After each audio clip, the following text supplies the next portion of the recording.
Assalamualaikum warahmatullahi wabarakatuh. Perkenalkan, nama saya Aksa Fadil dengan NIM D0412011118 dari Departemen Teknik Elektro Universitas Hasanuddin.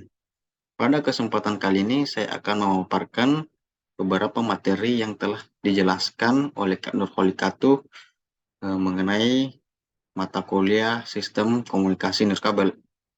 Oke, langsung saja saya lanjutkan.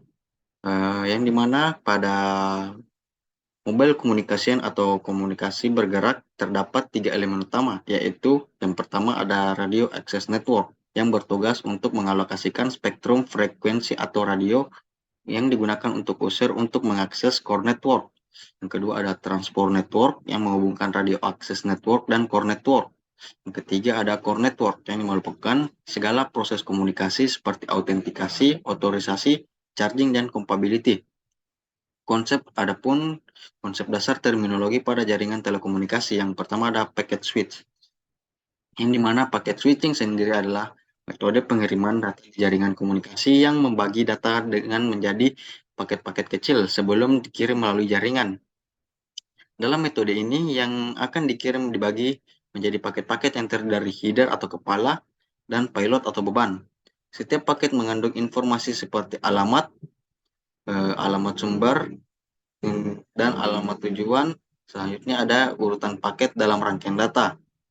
Yang kedua ada circuit switching, yang merupakan metode pengiriman data di jaringan komunikasi yang mengalokasikan jalur komunikasi yang terus-menerus dan terdedikasi antara pengirim dan penerima selama seluruh durasi komunikasi. Dalam metode ini, ketika sebuah koneksi dibuat antara dua titik komunikasi, saluran fisik atau virtual secara eksklusif dialokasikan untuk mengirim data.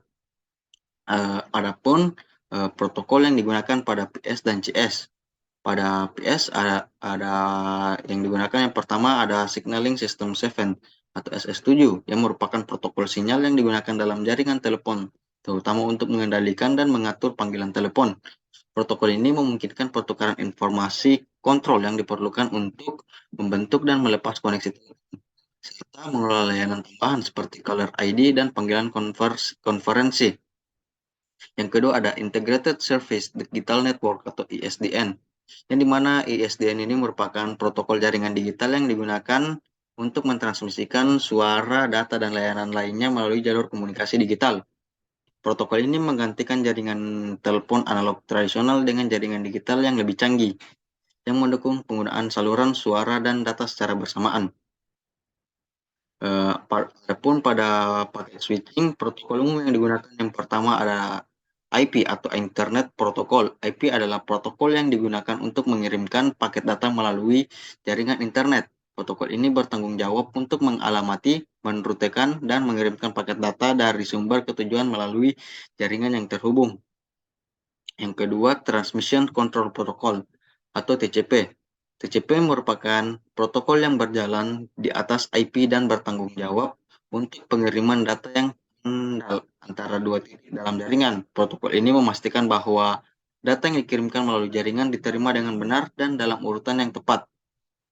Yang ketiga ada User Data Program Protokol atau UDP, adalah protokol yang berjalan di atas IP dan digunakan untuk pengiriman data yang cepat tetapi tidak andal. Protokol ini tidak memerlukan koneksi yang terjaga dan tidak memerlukan pengiriman ulang paket yang hilang atau rusak. Empat ada Internet Control Message Protocol (ICMP). ICMP adalah protokol yang digunakan untuk mengirim pesan kontrol dan pesan kesalahan di jaringan IP. Protokol ini digunakan misalnya untuk menguji konektivitas jaringan melalui ping dan untuk memberi kesan atau pesan kesalahan saat terjadi masalah dalam pengiriman data. Yang kelima ada Border Gateway Protocol atau BGP. BGP adalah protokol routing eksterior yang digunakan untuk pertukaran informasi antara router di jaringan internet. Protokol ini digunakan untuk menentukan jalur terbaik untuk mengirimkan data paket jaringan yang berbeda. Jadi perlu diingat bahwa ini hanya beberapa contoh protokol yang digunakan dalam circuit switching dan protokol switching. Nah, di lain dari yang telah dijelaskan, setiap jenis jaringan tergantung pada lingkup dan kebutuhan spesifik pada jaringan tersebut. Selanjutnya ada pun contoh RAN pada 2G, 3G, dan 4G. Yang dimana RAN sendiri merupakan Radio Access Network. Adalah bagian dari jaringan seluler yang menghubungkan perangkat pengguna dengan jaringan inti operator. Yang pertama pada RAN pada 2G atau GSM. GSM atau Global System for Mobile Communication adalah standar komunikasi yang digunakan sebelum munculnya teknologi 3G dan 4G. Dan pada jaringan 2G terdiri dari BTS atau Base Transceiver Station yang bertanggung jawab untuk mengirim dan menerima sinyal dari radio ke pengguna pengerangkat.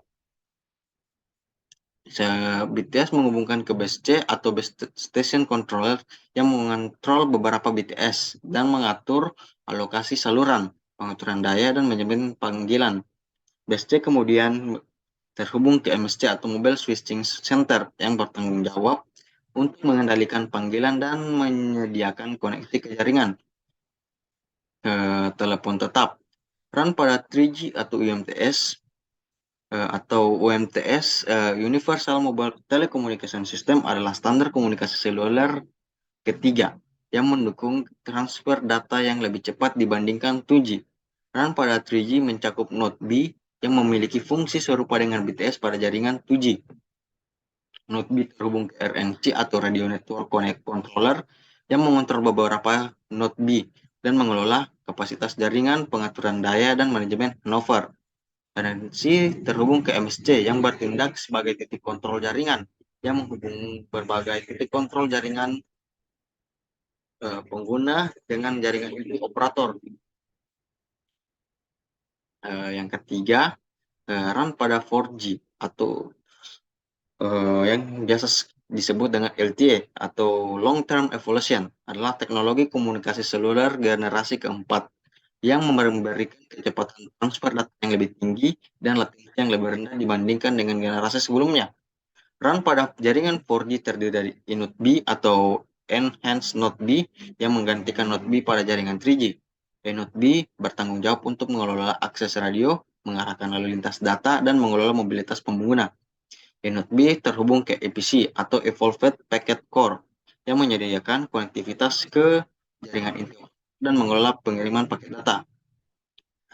Selanjutnya ada penjelasan mengenai network arsitektur pada 2G, 3G, dan 4G. Berikut adalah arsitektur dan pada jaringan dan antarmuka dari 2G, 3G, dan 4G. Arsitektur pada jaringan 2G. Pada jaringan 2G, arsitektur umumnya mengikuti model GSM atau Global System for Mobile Communication. Jaringan GSM terdiri dari 3 bagian utama, MS atau Mobile Station, BSS atau Base Station Subsystem, dan NSS Network Subsystem. Antarmuka pada jaringan 2G terdiri dari beberapa protokol seperti antarmuka UM atau Mobile Station BSS, antarmuka EDIS, BSS BSC, dan antarmuka A, BSS NSS. Protokol yang umum digunakan pada antarmuka ini termasuk GSM UM, GSM EBIS, dan GSM A. Arsitektur pada berikutnya yaitu arsitektur pada jaringan 3G. Jaringan 3G umumnya mengikuti arsitektur UMTS atau Universal Mobile Telecommunication System. Arsitektur UMTS terdiri dari 3 bagian utama.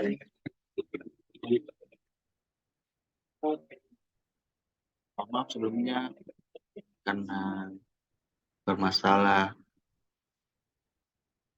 dari suara-suara yang terganggu dari luar. Selanjutnya, arsitektur UMTS terdiri dari 3 bagian utama, MS atau Mobile Station, UTRAN atau UMTS, Terrestrial Radio Access Network, dan CN atau Core Network. Antarmuka pada jaringan 3G termasuk antarmuka UU atau Mobile Station UTRAN, antarmuka LUC UTRAN RNC, dan antarmuka LU RNC CN. Protokol yang umum digunakan pada antarmuka ini termasuk UMTS LUU, UMTS LUB, dan UMTS LU.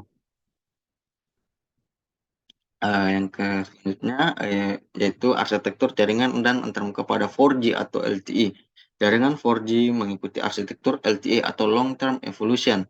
Arsitektur LTE terdiri dari 4 bagian utama. Yang pertama ada UE atau User Equipment, eNodeB, Enchant eNodeB, EPC, Evolved Packet Core, dan IMS, IP Multimedia Subsystem.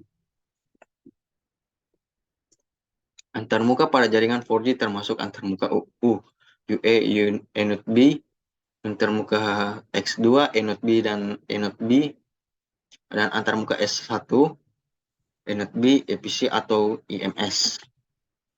Protokol yang umum digunakan pada antarmuka ini termasuk LTE UU, LTE X2, dan LTE S1. Selanjutnya mengenai penjelasan core network. Arsitektur core network dapat bervariasi tergantung pada generasi teknologi seluler yang digunakan seperti 2G atau GSM, 3G UMTS, 4G LTE, dan 5G. Namun secara umum core network terdiri dari komponen yang akan saya jelaskan berikut. Yang pertama, Mobile Switching Center (MSC). MSC adalah komponen utama dari jaringan inti pada teknologi 2G dan 3G. Fungsinya adalah mengendalikan komunikasi suara antara perangkat pengguna di jaringan seluler dan menyediakan konektivitas ke jaringan telepon tetap. MSC bertanggung jawab untuk manajemen panggilan, perutihan panggilan, dan manajemen mobilitas. Adapun serving GPRS yang kedua, Node SGSN, yang dimana SGSN adalah komponen penting dalam jaringan inti pada teknologi 2G dan 3G yang bertanggung jawab untuk mengelola lalu lintas data. SGSN memungkinkan layanan data seperti pesan teks, MMS, dan akses internet di jaringan seluler. Fungsi lainnya termasuk manajemen keamanan, penanganan mobilitas, dan pemeliharaan informasi pelanggan. Yang ketiga, Gateway GPRS Support Node atau GGSN adalah komponen yang berperan penting dalam jaringan inti pada teknologi 3G dan 2G untuk menghubungkan jaringan seluler dengan perangkat jaringan eksternal seperti internet atau jaringan perusahaan. GGSN bertindak sebagai gerbang gateway antara jaringan seluler dan jaringan eksternal, mengatur lalu lintas data dan menerapkan kebijakan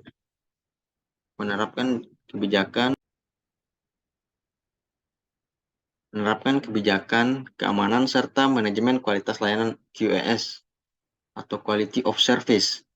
Selanjutnya ada Evolved Packet Core atau EPC, adalah komponen yang ada dalam jaringan inti pada teknologi 4G, LTE, dan 5G. EPC mencakup beberapa elemen, termasuk MME atau Mobility Management Entity, SGW Serving Gateway, PGW Packet Data Network Gateway, dan HSS Home Subscriber Server. EPC bertanggung jawab untuk mengelola lalu lintas data dan suara, manajemen mobilitas, keamanan, dan penyediaan konektivitas ke jaringan seluler. Selanjutnya, adapun penjelasan dari konsep dasar transmission network yang menghubungkan base station dan core network. Transmission network adalah jaringan komunikasi yang menghubungkan base station atau stasiun basis dan core network atau jaringan inti dalam sistem seluler. Ini memungkinkan transfer data dan sinyal suara antara perangkat pengguna dan pusat pengelolaan jaringan. Adapun konsep dasarnya, yang pertama ada backhaul. Transmission network menyediakan jalur backhaul untuk menghubungkan base station atau BS dengan core network. Backhaul adalah istilah yang digunakan untuk menggambarkan koneksi antara BS dan jaringan inti yang memungkinkan lalu lintas suara dan data dari BS ke pusat pengelolaan. Yang kedua ada media transmisi. Transmission network menggunakan berbagai media transmisi untuk mentransfer data dan sinyal. Media yang umum digunakan meliputi serat optik, kabel tembaga, dan gelombang radio. Pilihan media transmisi tergantung pada kebutuhan kapasitas jarak dan keandalan yang dibutuhkan pada jaringan. Yang ketiga, kapasitas dan kecepatan. Transmission network harus mampu mengakomodasi jumlah pengguna, lalu lintas data, dan kecepatan transfer yang tinggi. Dalam pengembangan teknologi seluler, peningkatan kapasitas dan kecepatan transmission network menjadi penting untuk mendukung permintaan yang terus meningkat dalam hal penggunaan data, streaming video, dan aplikasi yang memerlukan koneksi yang cepat dan stabil.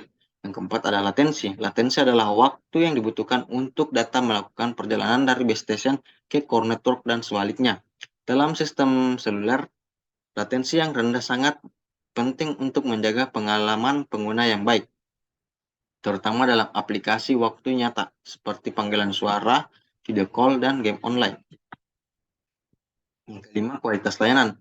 Transmission network harus mampu menyediakan kualitas layanan atau QoS atau Quality of Service yang baik untuk memenuhi persyaratan sebagai layanan dalam jaringan seluler, seperti layanan suara, layanan data, dan layanan video. Selanjutnya, teknologi transport network, yang dimana pada teknologi transport network merupakan infrastruktur yang menyediakan konektivitas fisik dan mekanisme transfer data untuk mentransmisikan informasi di antara berbagai lokasi dalam sebuah jaringan. Teknologi transport network berperan penting dalam menghubungkan berbagai elemen jaringan seperti pusat data, pusat komunikasi, base station, dan jaringan ini. Contoh dari teknologi yang umum pada transport network pada syarat optik, media transmisi yang digunakan kabel syarat optik untuk mengirimkan data melalui cahaya yang dipancarkan di dalam syarat tersebut. Yang kedua ada digital multiplexing. Digital multiplexing adalah teknik yang memungkinkan beberapa saluran data berbeda untuk ditransmisikan secara bersamaan melalui saluran fisik tunggal. Yang ketiga ada microwave. Microwave adalah teknologi yang menggunakan gelombang radio yang mentransmisikan data secara nirkabel antara dua lokasi. Microwave digunakan dalam transport network sebagai alternatif atau untuk koneksi syarat optik atau di daerah yang sulit dijangkau oleh syarat optik. Keempat ada Ethernet. Ethernet adalah teknologi yang digunakan untuk menghubungkan perangkat di jaringan lokal maupun dalam skala yang lebih besar seperti Metropolitan Area Network atau Wide Area Network. Yang kelima ada Virtual Private Network atau VPN. VPN adalah teknologi yang memungkinkan pembentukan jaringan pribadi virtual melalui jaringan publik seperti internet. VPN menyediakan konektivitas yang aman terenkripsi antara lokasi-lokasi yang berbeda. Teknologi VPN digunakan dalam transport network untuk menghubungkan lokasi-lokasi yang terpisah secara geografis dan keamanan yang lebih tinggi. Adapun teknologi komunikasi seluler dari 1G sampai 5G mulai dari Geran. Geran atau GSM Edge Radio Access Network 1G pada generasi pertama, teknologis komunikasi seluler pertama adalah AMPS atau Advanced Mobile Phone System di Amerika Serikat, dan TACS atau Total Access Communication System di 1G menggunakan teknologi analog memberikan layanan dasar suara. Yang kedua ada 2G yang merupakan generasi kedua. Teknologi 2G menggunakan digitalisasi dan penyediaan suara melalui teknologi CDMA, Code Division Multiple Access, atau GSM Global System for Mobile Communication. GSM diterima secara luas sebagai teknologi 2G dan digunakan di seluruh dunia. GRAN atau GSM Edge Radio Access Network adalah penyempurnaan dari jaringan GSM yang memperkenalkan layanan data berkecepatan tinggi menggunakan teknologi Edge atau Enhanced Data Rates for GSM Evolution. Selanjutnya yang ketiga yaitu 3G generasi ketiga atau generasi ketiga. Teknologi 3G meliputi standar seperti UMTS atau Universal Mobile Telecommunication System dan CDMA 2000. UMTS adalah teknologi 3G yang paling populer dan berbasis pada evolusi dari GSM. UMTS memungkinkan transfer data yang lebih cepat, meningkatkan kapasitas, dan mendukung layanan multimedia seperti streaming video dan akses internet yang lebih baik. Yang keempat ada generasi keempat dari 4G. Teknologi 4G menggunakan standar LTE atau Long Term Evolution yang menggantikan dari teknologi 3G. LTE menyediakan kecepatan transfer data yang lebih tinggi, latensi yang lebih rendah, dan kapasitas yang lebih besar. 4G memungkinkan layanan streaming video berkualitas tinggi, video konferensi, dan aplikasi berbasis data lainnya. 5G atau generasi kelima. Teknologi 5G adalah generasi terbaru dalam komunikasi seluler. 5G memiliki kecepatan transfer data yang sangat tinggi, latensi yang sangat rendah, kapasitas yang lebih besar, dan kemampuan untuk menghubungkan banyak perangkat secara bersamaan. 5G memungkinkan perkembangan teknologi baru seperti IoT, Internet of Things, kendaraan otonom, augmented reality, dan banyak aplikasi lain yang membutuhkan koneksi yang cepat dan responsif. Selanjutnya ada penjelasan mengenai IMSI, yang dimana IMSI sendiri merupakan singkatan dari International Mobile Subscriber Identity, adalah singkatan dari atau biasa disebut dengan identitas pengguna seluler internasional. Ini adalah nomor unik yang diberikan kepada setiap kartu SIM atau subscriber identity mobile modul dalam jaringan seluler. IMSI adalah bagian penting dari sistem autentikasi dan identifikasi penggunaan dalam jaringan seluler.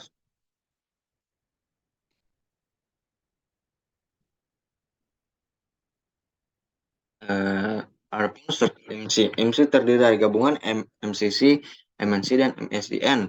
Dalam total, MC memiliki panjang maksimum 15 digit numerik. Contoh MC adalah 20, 820, 123, 45, 67, 890. Penggunaan MC digunakan dalam berbagai aspek jaringan seluler, termasuk identifikasi pengguna. Identifikasi penggunaan ini dan di mana setiap kartu SIM memiliki MC unik yang terhubung dengan informasi pengguna tertentu yang terdapat dalam database jaringan. Yang kedua ada autentikasi, yang dimana MC digunakan dalam proses autentikasi pengguna saat melakukan registrasi atau melakukan panggilan. Yang ketiga adalah penyelarasan roaming. MC digunakan dalam proses penyelarasan saat penggunaan melakukan roaming di jaringan operator yang berbeda. Meskipun IMSI penting dalam proses autentikasi dan identifikasi, untuk melindungi privasi pengguna, IMSI biasanya tidak ditransmisikan secara terbuka di jaringan. Sebagai gantinya, identifikasi masa sementara tersebut disebut TMSI atau Temporary Mobile Subscriber Identity, yang digunakan saat berkomunikasi dengan jaringan seluler. Yang kedua itu adapun penjelasan mengenai MSISDN. MSISDN merupakan singkatan dari Mobile Station International Subscriber Directory, di mana merupakan nomor unik yang digunakan untuk mengidentifikasi pengguna dalam jaringan seluler. MSISDN mengacu pada nomor telepon yang digunakan untuk menelpon atau dihubungi oleh pengguna seluler.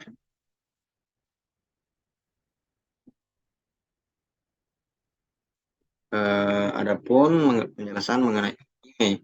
IMEI merupakan singkatan dari International Mobile Equipment Identity, adalah nomor unik yang secara eksklusif terkait dengan perangkat seluler. Setiap perangkat seluler, termasuk telepon genggam dan tablet, memiliki IMEI yang berbeda yang digunakan untuk mengidentifikasi perangkat secara global, yang dimana ada terdiri dari TAC, Type Allocation Code, FAC, Final Assembly Code, SNR, serial number, dan CD atau digit. Struktur dari IMEI terdiri dari 15 digit numerik yang dibagi menjadi beberapa komponen. Identifikasi perangkat merupakan beberapa penggunaan dari IMEI. Yang kedua, adapun penyelarasan jaringan dan keamanan perangkat.